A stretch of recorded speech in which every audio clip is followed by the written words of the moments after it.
안녕하세요. DJ 라니입니다. 오늘의 사연 시작해 보겠습니다.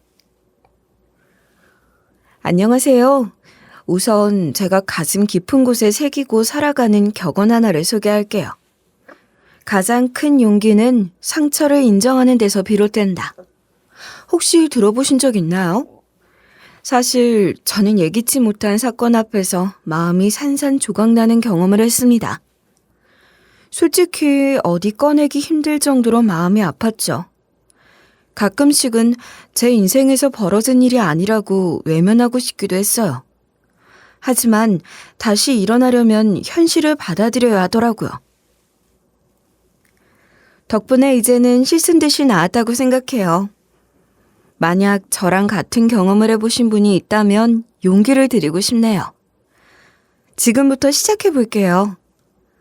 저는 30대 후반으로 엄마를 이 세상에서 가장 존경하는 여자입니다. 누군간 그냥 하는 말 아니냐고 웃으며 넘기기도 하던데요. 맹세코 저는 단 하나의 거짓 없이 하는 말이에요. 그리고 또 어떤 사람은 제가 엄마를 존경하는 여자라고 하면 현모양처가 꿈인 줄 알더라고요. 하지만 그건 제가 어떤 성장 과정을 거쳤는지 잘 모르기 때문에 하는 오해라고 생각합니다. 사실 저는 어릴 때 엄마랑 그다지 가깝지 않았거든요. 어제 나는 엄마랑 같이 빵 만들면서 놀았다? 다음번엔 같이 쿠키 만들기로 했어. 만약 내가 하고 싶은 게 있으면 다 같이 해줄 테니 말만 하라고 하셨거든. 너무 기대돼서 잠이 안 오는 거 있지? 난 엄마가 자전거 가르쳐 주신다고 했어. 사실 아직 무섭긴 한데 엄마가 뒤에서 밀어주시니까 괜찮을 것 같아. 수림이 너는? 왜 항상 우리가 집에 가서 뭐 했는지 이야기 나누면 별말 없이 서 있어? 당연히 별말 없이 서 있을 수밖에 없었습니다. 일부러 친구들에게 제가 어떻게 지내는지 알려주기 싫었던 게 아니에요. 딱히 할 수 있는 말이 없었기 때문에 가만히 있었던 거죠. 왜냐하면 엄마는 다른 친구들의 엄마와 달리 집안일보다 바깥일에 충실하신 분이었거든요. 사실 엄마는 직업이 경찰이었기 때문에 가정보다 시민을 수호하는 느낌이었습니다. 약간 여장부 스타일이었다고 하면 자연스럽게 상상하실 수 있을 거예요. 솔직히 어린 마음에 이런 엄마한테 서운한 감정을 가질 수밖에 없었어요. 분명 아빠는 맞벌이임에도 불구하고 꼬박꼬박 귀가하셨으니까요. 아빠, 오늘도 엄마는 밤늦게까지 집에 안 오시는 거예요? 세상에 엄마만 일하는 것도 아닌데 왜 항상 저 보러 안 돌아오세요? 사실은 엄마가 저를 별로 안 보고 싶어 하시는 거죠? 차라리 솔직하게 말해주세요. 그럴 리가. 아빠한테 항상 수림이 잘 있냐고 물어보는 사람이 바로 네 엄마야. 너무 바빠서 어쩔 수 없이 집에 들어오지 못하는 거라서 그래. 그래도 엄마는 수림이가 안전하게 지낼 수 있도록 노력하고 있어. 만약 가끔 마주하는 시간이라도 엄마가 다정하게 대해주셨다면 조금은 제 생각이 달랐을지도 모릅니다. 하지만 엄마는 저에게 눈길도 주지 않고 바로 옷부터 갈아입으셨고요. 분명 제가 두 팔 벌려 안아달라고 하는데도 손부터 씻겠다고 하셨어요. 사실 나이 먹고 보니 이런 엄마의 행동이 지극히 상식적이라는 걸 아는데요. 그 당시엔 어렸기 때문에 상처받을 수밖에 없었던 것 같아요. 게다가 엄만 제가 몇 번 경찰차를 태워달라거나 경찰서에 놀러가고 싶다고 조른 적이 있었는데 그때마다 차갑게 거절하셨습니다. 엄마, 다른 친구들은 한 번씩 부모님 직장에 놀러 가본 적 있다던데 저도 한 번 데려가 주시면 안 될까요? 저도 친구들한테 실컷 자랑해보고 싶어요. 분명 다들 저를 부러워할 것 같아요. 딱 한 번이면 돼요. 경찰서랑 경찰차가 장난치러 오는 곳인 줄 알아? 절대로 안 돼. 아직 어려도 그렇지 너무 철없는 생각을 하는 것 같구나. 다음부턴 이런 부탁하지 않았으면 좋겠다. 어차피 내 대답은 달라지지 않을 거니까. 이로 인해 저는 남들과 달리 엄마보다 아빠랑 더 친밀한 딸이었습니다. 가끔은 울적할 때면 아빠랑 함께 부엌에서 라면을 끓여 먹으며 수다를 떨었고요. 주말이면 아빠가 직접 운전하는 차를 타고 한강공원까지 드라이브를 갔어요. 그리고 중학교 때까진 제가 잠들기 전에 항상 침대 머리맡에 앉아 책을 읽어주셨습니다.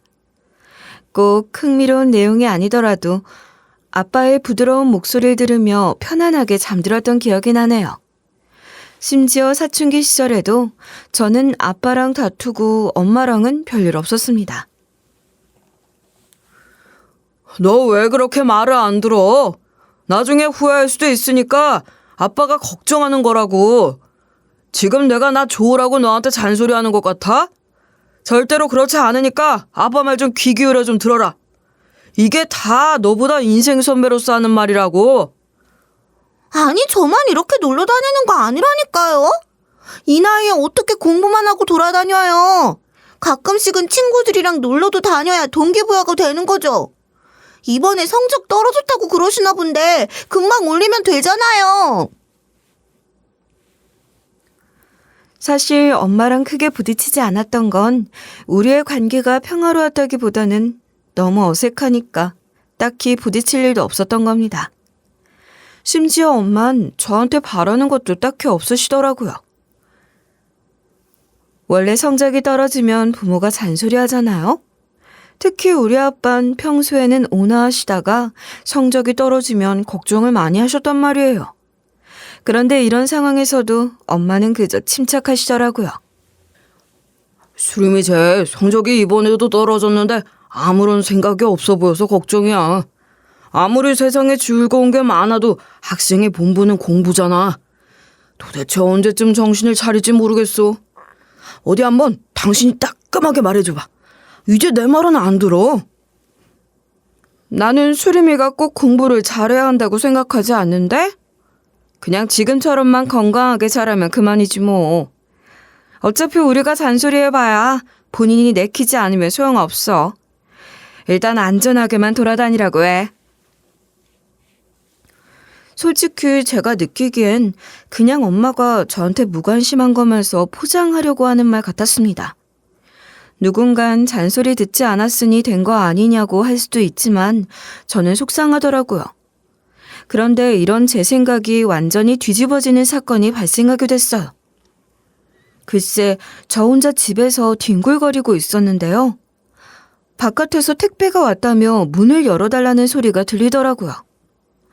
원래 우리 집은 코로나 시국 전부터 택배를 직접 수령하지 않고 집 앞에 두고 가라고 하는 편이었습니다. 아무래도 뭔가 이상하다는 생각을 할 수밖에 없었죠. 그래서 저는 그냥 집 앞에 두고 가라고 대답했어요. 아저씨, 지금 택배를 수령할 수 있는 상황이 아니에요. 그냥 집 앞에 두고 가시면 알아서 가져갈게요. 만약 분실되더라도 아저씨 탓하지 않을 테니 걱정하지 마세요. 원래 저희 집은 이렇게 하거든요. 아니요. 무조건 얼굴 확인하고 전달드려야 합니다. 이거 보통 물건이 아니라서 그냥 집 앞에 놔두긴 곤란해요. 얼른 문 좀 열어주세요. 그냥 택배만 드리면 되는 건데 왜 안 열어주시는 거죠? 저 빨리 일 가야 돼요. 아니, 두고 가라고 하면 택배기사 입장에선 오히려 편안하지 않나요? 도대체 왜 고집을 부리면서 버티고 있는지 모르겠더라고요. 심지어 빨리 열어달라면서 문을 발로 차고 성질까지 냈습니다.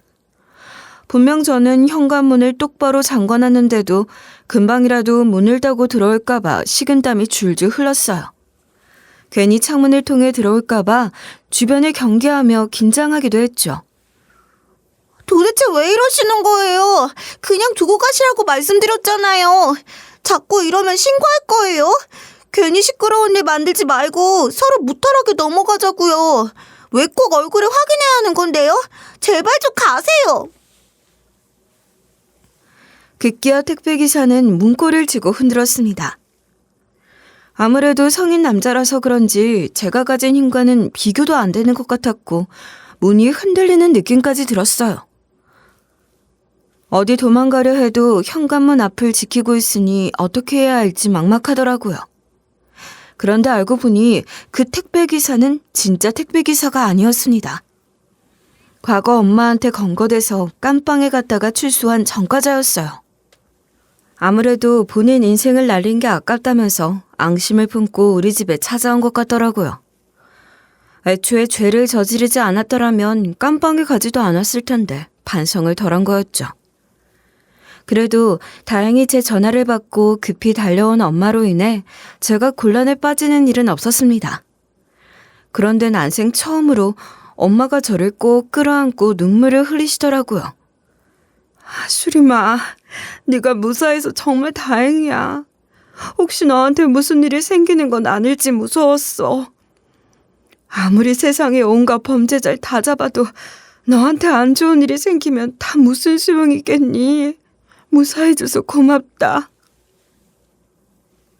바보같이 이때 처음으로 엄마의 사랑을 절절하게 전달받았던 것 같습니다. 그동안 엄마가 왜 저랑 적당히 거리를 두고 있었는지, 왜 건강하게 옆에만 있어주면 된다고 하셨는지 자연스럽게 깨달았던 거예요. 그렇게 저는 엄마의 사랑과 진심에 대해 더 이상 의심을 거두게 됐어요.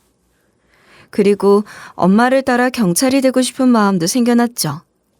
하지만 엄마는 소스라치게 놀라면서 반대하시더라고요. 이게 그냥 멋지기만 한 직업인 줄 알아? 안 그래도 너는 겁도 많은 애가 무슨 경찰이야. 절대로 안 된다. 아무리 대단해 보여도 그 꿈은 접는 게 좋겠어. 이 세상에 직업이 얼마나 많은데 왜 날 따라하려고 하니? 엄마는 거의 뒤로 넘어갈 것처럼 반대하셨습니다.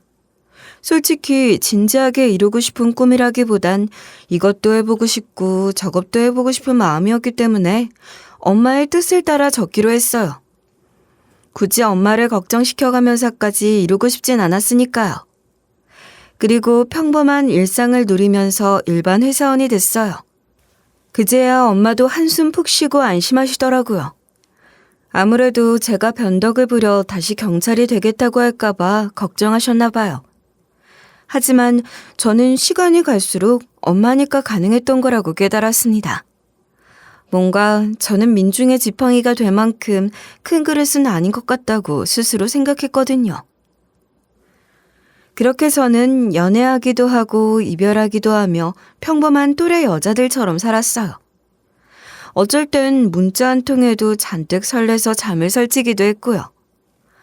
어쩔 때는 잠깐 만났음에도 훅폭풍이 커서 얼굴이 퉁퉁 부을 정도로 울기도 했습니다. 하지만 이런 과정들을 거치면서도 결혼이 간절하진 않더라고요. 수림 씨는 딱히 결혼 생각이 없는 것 같네? 보통 이 나이에 애인하고 헤어지고 나면 쥐잡듯이 소개팅 시켜달라고 하는데 일부러 연애만 하고 사는 거야? 아니면 느낌이 오는 남자가 따로는 없는 건가? 그냥 아무런 생각이 없어요. 애초에 결혼이 뭐가 특별한 건지도 잘 모르겠고요. 일단은 연애만 해도 충분히 행복해서 그런 것 같아요. 지금보다 시간이 더 지나면 저도 생각이 달라지지 않을까요? 아직은 혼자가 편하긴 해요.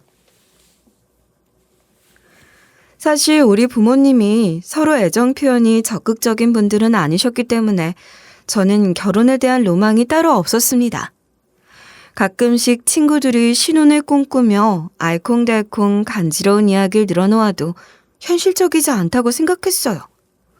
하지만 제가 30대를 넘어가면서 부모님이 걱정하기 시작하시더라고요. 요즘은 누구 만나는 남자 없어? 원래 너 매년 이맘때 항상 옆구리 시렵다고 연애했잖아. 괜히 이거 싫다 저거 싫다 하면서 가릴 생각하지 말고 어디 모난 고만 없으면 데려와 봐라. 어? 이제 운명 같은 건 없다는 거 잘 알잖아. 그래, 사람은 혼자 살 수 없어. 아무리 편안한 게 좋아도 의지할 곳이 있어야 돼. 이젠 너도 진지하게 생각해보는 게 좋겠어. 뭐 조건 좋은 남자 데려오라는 것도 아니다. 네가 든든하게 기댈 수 있는 남자면 충분해. 원래 엄만 제가 안전하고 건강하다면 충분하다고 하는 분이셨잖아요. 그래서 이런 상황이 뭔가 신기하게 느껴지기도 하더라고요. 그런데 엄만 제가 나중에 혼자 남을까봐 걱정하시는 거였어요. 아무래도 함께 역경을 딛고 살아갈 누군가 있기를 바라셨죠. 하지만 제가 원한다고 해서 그런 상대가 바로 나타나는 것도 아니잖아요. 도대체 어떻게 해야 부모님을 안심시켜 드릴 수 있을지 막막하더라고요. 그러던 어느 날 직장 동료를 통해 소개팅을 받았습니다. 그리고 생각지도 못하게 여러모로 마음에 드는 남자친구를 사귀게 됐어요. 처음 인사했을 때부터 다정하게 웃어주던 눈빛이 마음에 들었죠. 게다가 꼬박꼬박 일상적인 안부를 챙겨주는 게 감동스럽더라고요. 그리고 제가 스쳐 지나가듯이 좋아한다고 언급했던 인디 공연 티켓까지 선물해주니 사랑에 빠질 수밖에 없었습니다. 수림 씨가 이렇게 좋아해주니 다행이네요. 이 웃는 얼굴 한번 보고 싶어서 열심히 구한 거예요. 다음번에 또 노력해 볼 테니 저랑 같이 가주겠다고 약속해요. 앞으로는 계속 수림 씨가 제 앞에서 웃어주었으면 좋겠어요. 그동안 나쁜 남자도 만나봤고 제가 챙겨주고 싶은 남자도 만나봤고 장난기 많은 남자도 만나봤는데요. 이토록 든든하게 느껴지는 남자는 처음이었던 것 같습니다. 굳이 우리 사이에 결혼이 오고 가지 않아도 자연스럽게 함께하는 미래를 생각하게 되더라고요. 그런데 이런 마음가짐은 저만 가진 게 아니고 남자친구도 마찬가지인 것 같았어요. 문득문득 본인이 어떤 가정을 꾸리길 원하는지 말해줬거든요. 그런데 이런 순간이 저에게 티끌만큼도 부담스럽지 않고 오히려 설레게 느껴졌습니다. 그리고 오랜만에 제가 연애한다고 하니 부모님도 좋아하시더라고요. 솔직히 네가 계속해서 혼자 있겠다고 할까봐 많이 걱정했다. 요즘 얼굴이 싱글벙글인 걸 보면 좋은 사람 만나는 것 같아서 마음이 놓이는구나. 혹시 안 맞는 부분이 생기더라도 서로 보듬어주면서 만나라. 이뿐만 아니라 남자친구네 부모님도 얼른 진지한 만남으로 이어나가 보라고 하셨다고 했습니다. 그렇게 우린 결혼을 전제로 관계를 이어나가게 되는데요. 자연스럽게 각자 부모님이 뭐 하시는지 털어놓게 되는 법이잖아요. 원래 우리 엄마는 경찰이셨지만 이 시기에 은퇴하신 상황이었어요. 그동안 고생하며 살아오신 만큼 저랑 아빤 이제 엄마가 휴식을 취하길 바랐죠. 엄마, 여태까지 남들을 위해 열심히 살아오셨으니까 이제는 엄마도 안전하게 편안하게 지내세요. 어차피 저도 남자친구 만나고 있어서 더 이상 걱정하실 게 없잖아요. 이젠 제가 어떻게 살아갈지 지켜봐 주세요. 수림이 말이 맞아. 당신은 이제 좀 느긋하게 인생을 살아갈 필요가 있어.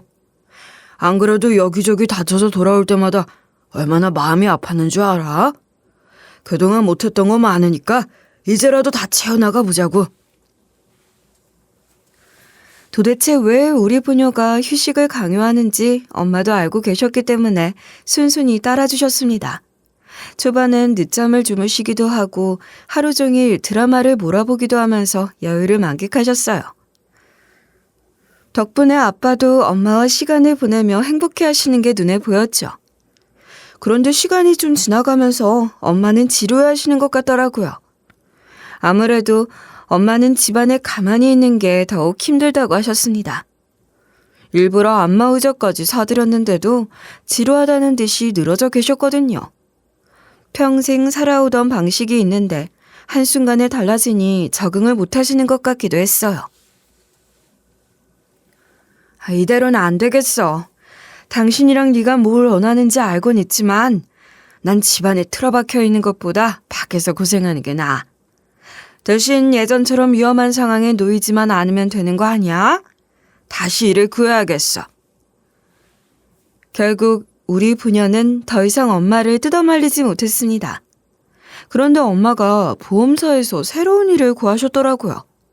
솔직히 예상하지 못했던 방향이긴 했어요. 하지만 엄마가 사람도 만나고 활발하게 사회생활하고 싶다고 하니 그저 잘된 일이라고 여길 수밖에 없었죠.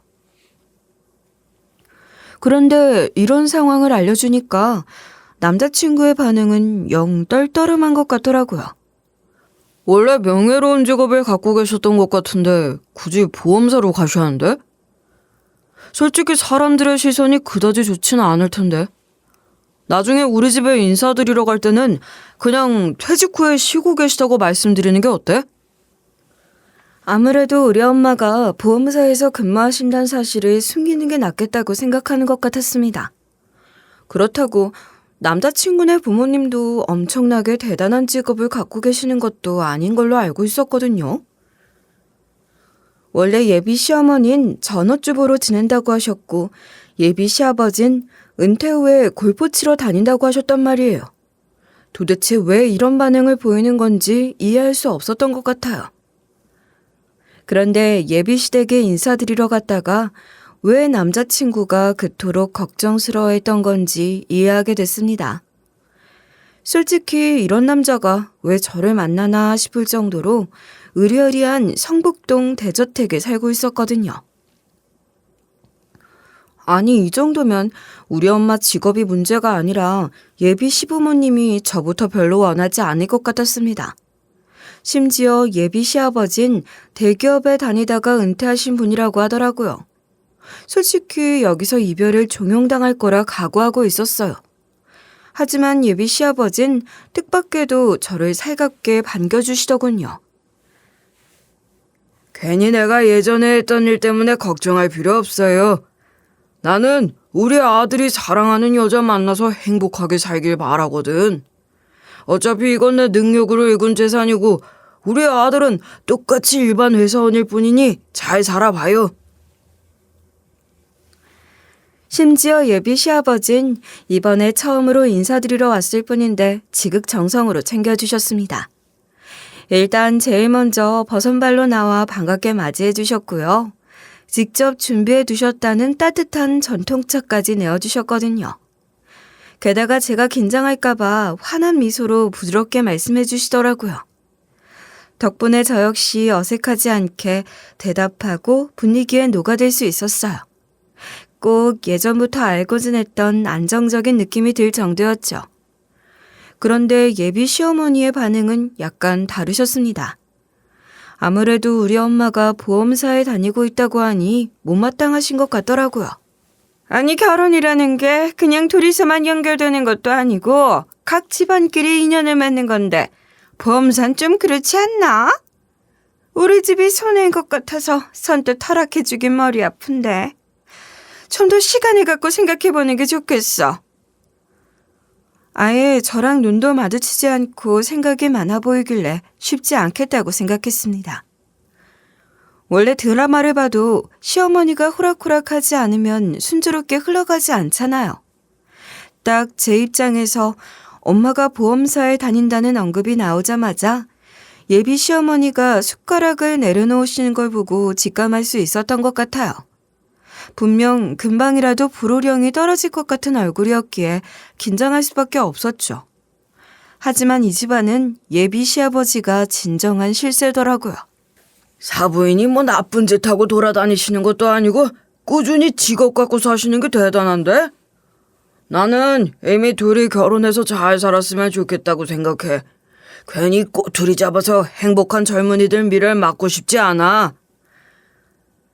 아니, 꼬투리 잡겠다는 건 아니었어. 주변에 보험 설계사를 지인으로 둔 사람들이 워낙 힘들어하는 걸 봐왔기 때문에 걱정한 거야. 딱히 별일이 없다면 나도 굳이 반대하지 않을게. 어차피 우리 아들 행복하길 바라는 건 마찬가지니까. 결국 예비 시어머니는 떨떠름한 표정과 달리 적극적으로 반대하지 못하셨습니다. 애초에 예비 시어머니는 사회생활 한번 제대로 한 적 없으시고 애처가였던 예비 시아버지 곁에서 평생 내조하며 살아오신 터라 괜히 트집 잡을 수 없었어요. 그렇게 예비 시어머니의 반응이 호의적이진 않았지만 남자친구도 허락받았으니 됐다며 우리 엄마가 보험사에 다니시는 걸로 문제 삼지 않고 잘하길래 넘어갔습니다. 특히 우리 엄마가 와인을 좋아하신다고 했더니 구하기 어려운 것으로 선물을 하길래 얼마나 감동했는지 몰라요. 그리고 우리 아빠에게도 같이 등산 가자면서 적극적으로 다가갔죠. 당연히 우리 부모님도 저를 믿고 맡길 수 있겠다며 한시름 놓으시더라고요. 네가 눈이 높은 것 같더니 이렇게 괜찮은 남자 데려오려고 시간이 오래 걸렸구나. 같은 남자로서 이런 사이라면 굳이 말릴 이유가 없지. 이제는 진짜 네가 행복하게 지내는 모습을 지켜보기만 하면 되겠구나. 그렇게 우린 양가의 허락을 받은 만큼 상견례 날짜를 잡았습니다. 그런데 그 사이에도 서로 연락을 주고받을 순 있고 만나기도 할 수는 있는 거잖아요. 그래서 예비 시어머니가 저랑 가깝게 지내고 싶어 하시는 것 같길래 흔쾌히 좋은 마음으로 몇 번 나갔단 말이에요. 원래 저를 반대하고 싶어 하셨으니 이때 점수를 따두면 좋을 것 같았으니까요. 그런데 예비 시어머니는 자꾸 저한테 꼬치꼬치 캐물으시더라고요. 진짜로 사부인이 보험사에 근무하시는 거 불만 없어? 원래 보험 설계사 되면 인맥 철단난이 조심해야 한다잖아. 내 지인 중에도 외톨이 된 사람 있거든. 혹시 사부인이 우리 쪽 지인 소개해달란 말은 없으셨지? 그런 건 다 네 손에서 잘라야 한다. 아니, 무슨 우리 엄마가 벌써부터 예비 시댁에서 콩고물 떨어지길 기다리며 팔대 꽂을 준비하는 것처럼 몰아가더라고요. 정작 우리 엄만 우리 예비 시댁이 얼마나 넉넉한지 관심 없으셨거든요. 그저 남자친구가 괜찮은 사람이라는 것만 믿고 결혼을 허락해 주신 거란 말이에요.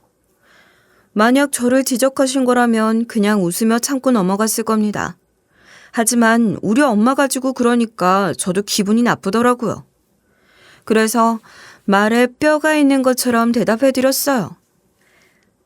저희 가족은 엄마가 다른 가족한테 기댈 생각 없이 꾸준히 본인 노력으로 살아가시는 게 멋지다고 생각해요. 남한테 피해주지 않고 열심히 굳건하게 애쓰실 분이니까 이상한 걱정 안 하셔도 돼요. 아무리 가족이라고 해도 빨대 꽂고 유의자적하게 살아가시기엔 책임감이 강하시거든요. 솔직히 예비 시어머니도 이런 제 반응에 마음이 상한 것 같긴 했습니다. 하지만 별 말씀은 안 하시더라고요. 그렇게 자리가 무사히 끝나서 이제는 한시름 놓아도 될 줄 알았는데요. 다른 방식으로 저를 들쑤시기 시작했어요. 글쎄, 본인 독서 모임에 저를 데려가면서 얼마나 교양 있고 우아한 사람인지 스스로 자랑하려고 하더라고요. 그리고 독서가 본인의 오랜 취미라면서 단순히 모임에 참가하기 위해 억지로 끼워 맞춘 게 아니라며 뽐냈어요.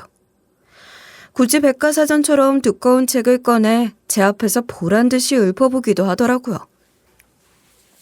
심지어 같은 독서 모임에 계신 분들이 얼마나 대단한 며느리를 맞이했는지 괜히 당사자도 아니면서 소개했습니다. 이분은 며느리가 석사까지 땄다고 하더라. 그게 쉬운 일이 아닌 거 알지? 그리고 이번 며느린 변호사랬어. 만약 무슨 일이라도 나면 며느리가 제일 먼저 출동해서 든든하게 지켜주는 거지. 얼마나 자랑스러울지 상상도 안 되는구나. 아이고, 무슨 예비 며느리를 데려다가 우리 자랑을 그렇게 해요. 한 번 보고 말싸인데 민망해서 고개를 못 들겠네요. 우리 며느리가 예쁘고 기특한 건 맞지만 제가 키운 애도 아니잖아요. 우리 아들 자랑도 아니고 며느리 자랑을 대신하는 건 그만하세요. 오죽하면 독서 모임에 계신 분들이 민망하니 그만 좀 하라며 뜯어말릴 정도였습니다. 솔직히 남자친구나 저나 일반 회사원이란 것만은 똑같은 처지인데 다른 분들의 며느리랑 저를 비교하니 우습긴 하더라고요. 그러고 나서 예비 시댁으로 돌아가 차를 마시며 이야기를 나누게 됐어요. 그런데 독서 모임에 저를 데려갔던 이유가 다 있더라고요. 글쎄 본인이 이만큼이나 어깨가 올라가 있는 사람인데 혼수를 어느 정도로 해올 수 있냐며 넌지시 물어왔거든요. 이제 내가 어느 수준인지 감이 오니? 어느 정도로 성의를 부여해야 할지 제대로 생각해야 할 거다. 그래야 내가 어디 가서 괜찮은 며느리 들였다고 언급할 수 있잖아. 앞으로 가족으로 지낼 건데 체면은 챙겨줘야지. 솔직히 상견례 자리에서 양가 어른의 합의를 거치는 것도 아니고 남자친구 동반해서 의논하는 것도 아니고 그저 예비 시어머니 손에 얼마나 떨어질 수 있는지 묻고 있으니까 당황스러웠습니다. 다행스럽게도 때마침 화장실에서 나온 예비 시아버지가 듣고 선을 그어주시더라고요. 당신 나 몰래 그런 걸로 며느리 들들 묻고 있었던 거야? 아직 상견례도 안 했는데 뭘 자꾸 답을 들으려고 해? 그렇게 부담스럽게 갈취하듯이 묻고 있으면 안 되는 거잖아. 무슨 체면 차리는 걸 며느리 보고 해달래? 설마 예비 시아버지한테 한마디 들을 줄은 몰랐는지 예비 시어머니는 눈에 띄게 당황하셨습니다. 그리고 상견례 때 장소를 바꿔 집으로 초대하고 싶다고 이야기 주제를 돌리시더라고요. 하도 딸처럼 느껴져서 내가 잠깐 실언을 했나 보다. 그나저나 상견례 장소를 바꿨으면 좋겠는데 우리 집으로 모시는 게 어떠니? 이렇게 넓은 집은 겪어본 적 없으실 테니 이번 기회에 집구경이라도 시켜드리고 싶구나. 솔직히 이거 너무 무례한 제안 아니냐고, 왜 그걸 수락한 거냐고 손가락질 하실 수도 있습니다. 하지만 저에게도 다 생각이 있었기 때문에 알겠다고 한 거였어요. 그리고 우리 부모님 역시 고민하지 않고 예비 시어머니의 제안을 받아들이셨죠. 그렇게 상견례 당일이 되고 우리 부모님을 모시고 예비 시댁에 가게 됐습니다. 솔직히 마음의 준비를 하고 있긴 했지만 긴장되는 건 어쩔 수 없더라고요. 그리고 우리 부모님이 마당으로 들어서니 예비 시아버지와 남자친구가 반갑게 맞아줬어요. 나름 손님으로 간 거였기 때문에 열심히 꾸며둔 흔적이 느껴지더군요. 덕분에 파티를 즐기러 온 것처럼 분위기가 들떴어요. 하지만 예비 시어머니가 여자들끼리 보여줄 게 있다며 저랑 엄마를 따로 불러내셨습니다. 그리고 저랑 엄만 조심스럽게 예비 시어머니를 따라갔죠. 그런데 셋만 남게 되니까 예비 시어머니는 얼굴을 완전히 표독스럽게 바꿔버리더군요. 이게 바로 저희 가족이 살아온 집이에요. 딱 봐도 수준 차이가 느껴지지 않습니까? 감히 비교하기도 민망할 정도라서 뭐 할 말도 없으시죠? 그냥 한번 좋은 경험했다 치고 파혼하는 게 좋겠어요. 절대로 제 아들을 댁 따님하고 엮을 수 없단 말이에요. 저희 가족한텐 제가 말할 테니 얼른 꺼지라고요. 그동안 어떻게 감춰왔나 싶을 정도로 선명하게 악의가 드러났습니다. 그런데 예비 시어머니의 막말은 곱비 풀린 망아지처럼 계속됐어요. 뭐 내 아들이 너 사랑하는 거 잘 알겠고 우리 그이가 너 마음에 들어하는 것도 잘 알겠는데 결혼이 장난이냐? 서로 눈높이가 어느 정도 맞는 집안끼리 엮어야지. 설마 이 정도로 양심이 없을 줄은 몰랐다. 진작 그렇게 말씀하시지. 왜 이제 와서 우리 엄마 불러다 그런 막말을 하시는 거예요? 왜요? 가족들 앞에선 이런 속마음 드러내기 싫으셨어요? 설마 이렇게 음흉하게 나오실 줄은 몰랐네요. 오히려 제가 더 소름 끼쳐요. 어디서 큰 소리야? 굳이 내가 이렇게 말하기 전에 네가 먼저 물러났어야 하는 거 아니냐? 어떻게 민폐 끼치고 다니는 보험 설계사랑 사돈을 맺을 수 있겠냐고. 괜히 자존심 세우지 말고 깨끗하게 꺼져. 아주 그냥 본인이 이룬 것도 아니면서 기고만장한 게 우습더라고요. 아무리 코앞에서 큰 소리를 쳐도 두렵지 않았습니다. 그저 이 와중에 본인의 진심이 이렇다는 것을 예비 시아버지나 남자친구한텐 드러내고 싶지 않아 우리 모녀만 따로 불러낸 것도 기가 막혔어요. 그래서 우리 모녀는 일단 예비 시아버지와 남자친구 그리고 우리 아빠가 있는 자리로 돌아갔습니다. 그리고 예비 시어머니가 어떤 발언을 서슴지 않았는지 죄다 폭로해버렸죠. 물론 예비 시어머니는 본인이 언제 그랬냐면서 눈물을 보이며 가증스러운 연기를 선보이더라고요. 아니 어떻게 그런 모함을 할 수 있는 거냐? 내가 너 얼마나 예뻐하는지 몰랐어? 그동안 너 불러서 재밌는 시간도 많이 보냈는데 이렇게 뒤통수 칠 줄은 상상도 못했구나. 도대체 무슨 이유로 내가 너를 상처 주겠니? 솔직히 등 뒤로 소름이 다 끼칠 정도로 태연하게 서러운 척 하더라고요. 당연히 남자 셋 역시 이 갑작스러운 상황에 혼란스러워 보였죠. 하지만 제가 고대하던 순간은 이제부터 시작이었습니다. 바로 엄마가 전화를 걸어 보험 사기단 중 한 명이 여기 있다고 신고하셨거든요. 이때 엄마의 통화를 듣고 있던 예비 시어머니의 표정이 어떻게 사색이 되고 무너져 내렸는지 직접 보여드릴 수 없어 아쉽네요. 아주 그냥 순식간에 무릎을 꿇고 바짓가랑이 붙잡더라고요. 거의 저승사자라도 만난 것처럼 손을 벌벌 떨며 살려달라고 빌었습니다. 잠시만요, 사부인. 제가 잠깐 실수를 해서 마음이 많이 상하셨나 본데 사죄드릴게요. 제발 부디 전화 좀 끊어주시죠. 무조건 결혼 허락하겠습니다. 다시는 며느리에 속 태우지 않을게요. 부디 제 말 좀 들어주세요. 사실 엄마는 경찰 출신이었던 만큼 보험 설계사로 취직하신 게 아니셨습니다. 바로 보험사의 사기 전담팀으로 가셨거든요. 다만 이를 여태까지 구체적으로 밝히지 않았던 이유는 보험 사기라는 게 강력 범죄까지 가지 않더라도 일상에서 저지르고 태연하게 살아가는 사람들도 있잖아요. 그래서 아직 가족이 되지 않은 상태에선 밝히지 않을 필요가 있었던 거였어요.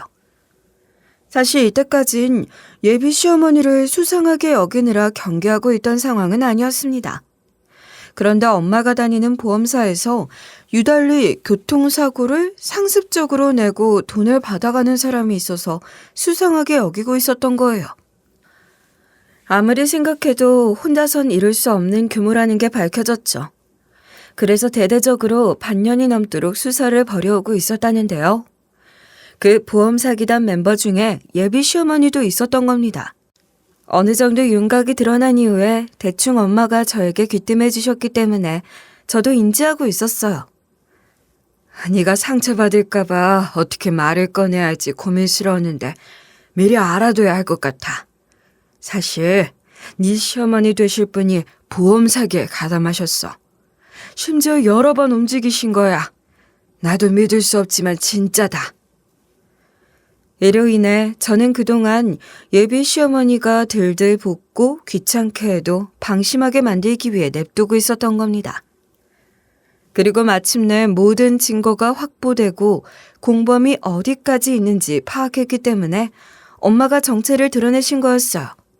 그제야 예비 시어머니는 우리 엄마의 정체를 알고 싹싹 빌더라고요. 그래도 사돈들 사이인데 한 번만 넘어가 주세요. 다시는 그러지 않을게요. 그동안 제가 누구 해코지한 것도 아니잖아요. 어차피 피해자가 없는 일이고 다 짜고 친 건데 상관없는 거 아닌가요? 이보세요. 아무리 세상 물정 몰라도 그런 식의 변명에 들먹힐 거라 생각합니까? 애초에 보험사가 지급한 돈은 뭐 기부금이에요? 무슨 피해자가 없다는 소리를 하세요? 그쪽 같은 사람 때문에 정작 도움이 필요한 사람들이 막막해지는 법이라고요. 아직도 제대로 반성하긴커녕 헛다리 짚는 소리나 늘어놓고 있는 꼬락선을 보니 한숨밖에 안 나왔습니다. 그리고 예비 시아버지와 남자친구도 도대체 왜 그런 짓을 벌인 거냐며 분노하더라고요. 사실 예비 시어머니는 대저택에 살고 있는 만큼 굳이 돈이 크게 나갈 이유가 없잖아요. 게다가 예비 시아버지 말씀으론 그동안 내조에 힘썼기 때문에 이 대저택 명의도 예비 시어머니 몫으로 해줬다고 하더라고요. 어머니가 왜 보험 사기에 가담을 해요? 도대체 돈 쓸 곳이 어디 있는데요? 어차피 외출해봤자 독서 모임 같은 곳에 가시는 거 아니었어요? 솔직하게 말씀 좀 해주세요. 어디 약점이라도 잡혀서 어쩔 수 없이 같이 하신 거예요? 내가 당신 때문에 못 살아. 그냥 집에 얌전히 있어주면 안 되는 거였어? 어떻게 겁도 없이 이런 짓을 벌이는데? 차라리 나한테 돈이 필요하다고 하면 됐잖아. 도대체 어디에 썼길래 우리한테 다 비밀로 한 거냐고. 그렇게 남자친구와 예비 시아버진 이 말도 안 되는 상황에 분통을 터뜨리며 언성을 높이고 있었는데요. 대저택 이야기가 나오자마자 예비 시어머니의 얼굴이 일그러지더니 통곡하기 시작했습니다. 글쎄 예비 시어머니가 도박에 빠져 빚을 지는 바람에 예비 시아버지 몰래 월세로 돌렸다고 하더라고요. 처음엔 그저 집안에만 있으니 아무것도 스스로 결정하지 못하는 것 같아서 자존심이 상했다고 해요. 그런데 오래된 친구 하나가 그냥 딱 한 번만 즐겨보자며 꼬셔서 데려간 거예요. 당연히 애비 시어머니도 초반에는 겁이 나서 거절했지만 마음대로 사용할 수 있는 용돈벌이에 딱이라길래 홀리듯이 따라간 거죠. 그런데 한두 번 갔을 때는 운이 좋았던 건지 꽤 괜찮은 수익을 벌어들였다고 했습니다. 그리고 주변에선 아무래도 재능이 있는 거 아니냐면서 치켜 세워줬다고 하더라고요. 하지만 거만해진 마음으로 여러 번 가다 보니 조금이라도 얻기는커녕 어마어마하게 잃었다고 했어요. 아무래도 정해진 판에 덫처럼 걸려버리고 만 거죠. 사실 이때라도 예비 시어머니는 가족들에게 실토하고 도와달라고 요청했어야 합니다. 하지만 본인이 수익을 냈던 경험이 있잖아요. 게다가 가족들에게 왜 그랬냐고 타박을 들을 게 분명하니 용기가 나지 않았던 거예요. 그래서 재기해보겠다는 마음으로 계속해서 도박에 빠져들었다고 하더라고요. 결국 감당할 수 없는 빚을 지게 됐고 대저택까지 월세로 돌린 다음에 보험 사기를 통해 몰래 구멍을 채워온 거였어요. 당연히 예비 시아버지와 남자친구는 뒤로 넘어갈 지경이었습니다. 아니, 이 집이 어떤 집인데 당신 마음대로 월세로 돌렸다는 거야? 그렇게 큰일을 벌일 거면 다 말을 했어야지. 이제 우리 가족 다 어떻게 하라고. 아무리 내가 명의를 당신한테 줬다고 해도 너무하잖아. 정말 오만정이 다 떨어진다. 그렇게까지 예비 시아버지와 남자친구가 싸늘한 표정을 짓는 건 처음이었습니다. 그리고 예비 시어머니 역시 마찬가지로 느낀 것 같았어요. 왜냐하면 예비 시아버지와 남자친구의 얼굴이 굳어지자마자 창백하게 질려버렸으니까요. 아무래도 본인 앞에 찾아온 미래를 직감한 것 같았죠. 사람이라면 누구나 살아가면서 실수할 수 있는 거 아니야? 가족이라면 그 실수를 포용해주고 덮어줘야 하는 거잖아. 제발 나 좀 도와줘. 이대로 간판 가면 어떡해? 나 너무 무섭단 말이야. 그동안 온 실속에 화투처럼 살아온 거 알잖아. 제발 외면하지 말아줘. 아무리 예비 시어머니가 눈물 젖은 얼굴로 도와달라고 호소해도 소용없었습니다. 결국 예비 시어머니는 경찰에 체포돼서 질질 끌려가고 말았어요. 그리고 예비 시어머니는 도박부터 보험 사기까지 가담했기 때문에 징역형을 선고받고 말았습니다. 물론 여기서 그치지 않고 보험사에서 손해배상 청구까지 받았어요. 물론 예비 시아버지랑도 이혼하셨고요. 괜히 동정심 때문에 내 남은 인생까지 말아먹을 순 없지. 이미 우리 몰래 집까지 넘긴 거부터 먼저 배신한 거잖아. 뭐라고 호소하든 제대로 들어줄 생각도 없어. 이제 나도 내 인생 새 출발해야겠다고. 그렇게 애처가였던 예비 시아버진 완전히 다른 사람이 된 것처럼 차갑게 돌아섰습니다. 그리고 여러분이 가장 궁금해하시는 건 사실 예비 시부모님의 이혼이 아니라 저와 남자친구일 거라고 생각하는데요. 애초에 예비 시아버지와 남자친구는 예비 시어머니의 문제를 몰랐잖아요. 그래서 우리 부모님은 파혼할지 말지 저에게 선택권을 주셨어요. 수림아, 네 결정이 중요한 거니까 우리 눈치 보지 말고 결정해라. 어차피 네가 행복하게 살아가는 게 중요한 건데 우리가 무슨 말을 할 수 있겠어. 아무리 우리가 너한테 강요한데도 사람 마음이라는 게 무자르듯 끝나는 게 아니잖아. 그래, 수림아. 우리는 네 뜻을 따를 준비가 돼 있으니 걱정하지 마라. 괜히 네가 우리 눈치 보다가 불행해지는 모습은 보고 싶지 않구나. 네 마음 가는 대로 충분히 고민해보고 결정하는 게 좋겠어. 언제나 진심이다. 아무래도 제 마음이 다칠까봐 많이 염려하시는 것 같았습니다. 솔직히 저로선 이런 선택권을 부여해 주셨다는 것 자체가 너무나 감사했죠. 하지만 우리 엄마 손으로 잡은 범인의 아들과 어떻게 결혼하겠어요? 사실상 서로를 위해서라도 헤어지는 게 맞다고 판단했습니다. 당연히 너무나 슬프고 힘겨웠지만 행복하기를 빌어줬던 것 같아요. 하필이면 우리 인연이 이렇게 허무하게 끝나서 너무 마음 아프네. 그래도 당신이 꼭 좋은 여자 다시 만나서 행복하길 바랄게. 이제 당신도 나 잊었으면 좋겠어. 그냥 서로 무소식이 희소식이길 바라면서 응원해주자. 그렇게 저는 아픈 마음을 뒤로하고 새롭게 나아가려고 했는데요.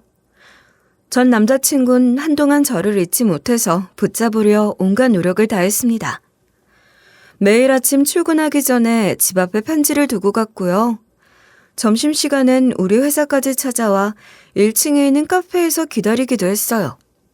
그리고 주말마다 제가 연애 시절부터 좋아하던 꽃집에서 구매한 꽃다발을 조용히 가져다 놓으면서 이 꽃처럼 다시 우리의 사랑이 피어나기를 바란다는 쪽지를 남기더라고요. 결국 제가 다시 한번 더 불러다가 이러지 말라고 거절해야 했죠. 하지만 전 남자친구는 본인 잘못으로 헤어진 게 아니기에 울분을 토해내며 호소했습니다. 왜 우리 어머니 때문에 나랑 우리 아버지가 피해를 봐야 하는데? 제발 이러지 마. 난 아직 당신을 잊지 못했단 말이야. 그동안 우리가 함께했던 시간이 있는데 어떻게 허무하게 헤어질 수 있어? 어차피 어머니 깜빵에 가셨잖아. 당신 우리 엄마는 편안하게 마주볼 수 있겠어? 이미 우리는 얽히고 설켜서 다시 회복될 수 없는 사이야. 괜히 미련 갖지 말고 깔끔하게 떠나는 게 맞다고. 지금은 힘들더라도 나중엔 이해가 될 거야. 솔직히 전 남자친구 어머니가 평생 감방에 있을 것도 아니고 언젠간 나오실 거잖아요. 그러면 분명 핏줄부터 찾아오실 텐데 그 옆에 제가 있을 수는 없었습니다. 아무리 전 남자친구가 본인과 본인 어머니를 섬긋더라도 이건 어쩔 수 없다고 생각했어요. 이런 제가 너무 차가운 여자라고 말씀하실 수도 있겠지만 저 역시 결혼까지 생각했던 남자와 헤어진 만큼 살짝 후유증이 있었습니다. 한동안 잠이 안 와서 새벽까지 뒤척이며 눈물만 흘렸고요. 주말 낮엔 멍하니 텔레비전만 바라보며 시간을 날렸어요. 그리고 식욕이 너무 떨어져서 라면 한 젓가락만 겨우 삼켰습니다. 이런 저를 걱정하는 친구의 연락에도 예전과 달리 웃음이 나오지 않더라고요. 결국 부모님이 경악하실 정도로 살이 빠지고 말았죠. 그리고 부모님은 뭔가 계기가 필요하다고 생각하신 건지 여행을 다녀오자고 권유하셨습니다. 이러다가 널 잃을까봐 겁이 난다. 우리 가족 다 같이 제주도에 다녀오자. 거기서 슬픈 감정 다 두고 오면 좀 나을지도 모르잖아. 뻔히 네가 괴로워하는 게 보이는데 엄마로서 가만히 있을 수 없어서 그래. 솔직히 제주도로 여행을 떠날 때는 그냥 부모님을 안심시키기 위한 목적이 컸는데요. 막상 일상을 잊고 푸른 바다를 보고 있으니 마음이 풀리더라고요. 괜히 어린 시절로 돌아간 것처럼 엄마와 비눗방울 놀이를 하면서 모래사장을 달리기도 했어요. 그리고 아침 일찍 성산 일출봉에 올라 속이 다 풀리도록 소리를 지르기도 했죠. 게다가 흑돼지와 전복, 돌솥밥을 먹으니 다시 입맛이 돌아오는 것 같았습니다. 오랜만에 배부르게 먹는 저를 보면서 부모님도 안심하시더라고요. 그리고 서울로 돌아오기 전에 동백꽃 사이를 걸으며 가족 사진을 찍기도 했어요. 어릴 땐 엄마랑 이런 즐겁고 여유로운 일상을 보내는 게 사치로 느껴졌는데요. 이제라도 만끽할 수 있어서 행복하더라고요. 이렇게 좋은 걸 이제야 하게 돼서 미안하다. 진작 너 어릴 때도 데리고 다녔으면 추억도 많이 쌓고 즐거웠을 텐데. 그래도 아직 늦은 거 아니니까 우리 다음번에 또 오자. 네 아빠도 행복해하는 거 보니까 좋다. 그렇게 우리 세 가족이서 또 가족여행을 가기로 손가락 걸고 약속했습니다. 그리고 저는 일상적으로 큰 비중을 차지하던 사람과 헤어졌기 때문에 일에 미쳐 살았거든요. 꼭 회사 일이 제 인생의 전부가 된 것처럼 제일 먼저 출근하고 제일 늦게까지 일했단 말이에요. 심지어 점심시간엔 책상 앞에 간단한 샐러드로 때우면서 매일 확인에 매달렸죠. 그리고 중요한 프로젝트 발표를 앞두곤 잠자는 시간까지 줄여가며 대본을 완성했습니다. 덕분에 성공적으로 눈에 띄는 성과를 선보일 수 있었기 때문에 승진 기회를 잡을 수 있었어요. 아무도 저의 승진에 태클 걸지 않고 축하해 주더라고요. 아무래도 제가 그럴 만한 자격이 있다고 인정받은 것 같아서 기뻤습니다. 그리고 이로 인해 주변에서 선자리도 제의가 많이 들어왔어요.